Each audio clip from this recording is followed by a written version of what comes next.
So now let's get into why Iceland is calling or is the location for anchoring the Tree of Return and the Rainbow Bridge.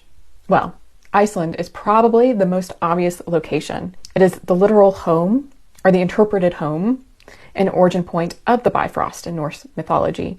And Norse people today usually believe that Iceland is the home of the Bifrost Bridge. Now, Iceland has been calling me for a while. I mentioned it in my video on the Vatican as a place where the southern flame will meet the north wind at the wheel of time. And to be honest, it was calling me before then as a place for the final closing of the Ouroboros. On other timelines, I had seen where this could have happened on Beltane, May 1st, or August 4th, or to me, August 4th this year would have been the forgotten day of the days out of time.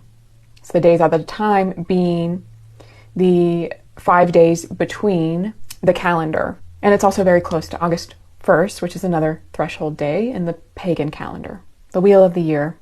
Now these days are days when the veil is thinner, when the reunion of polarities and the merging of two equal and opposite forces is supported. It's a day for mending bridges and weaving them whole, so that I would have had a way to physically be in Iceland during Samhain and All Saints' Day, because that is when this work will be received best and most supported by the thinning of the veil and the unification energies of light and dark. So I mentioned that this is a place I saw closing of the Ouroboros, or the work needed in order to begin the new cycle.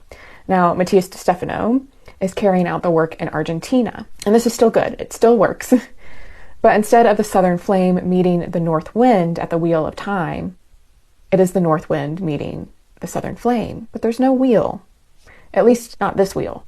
And so this wheel still needs to be set activated by anchoring in the Trine of Return and the Rainbow Arc.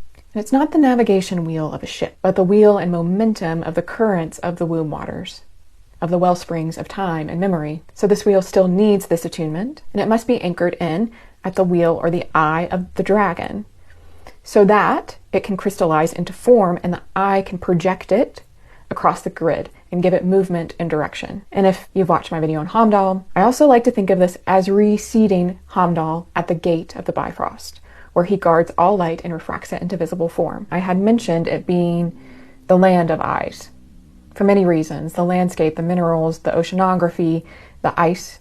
But when I was looking, why is it the eye of the dragon, which is how this was coming to me. Anchor in the Rainbow Bridge and the Trine of Return at the eye of the dragon. And you know what I saw? It's because of the ocean currents.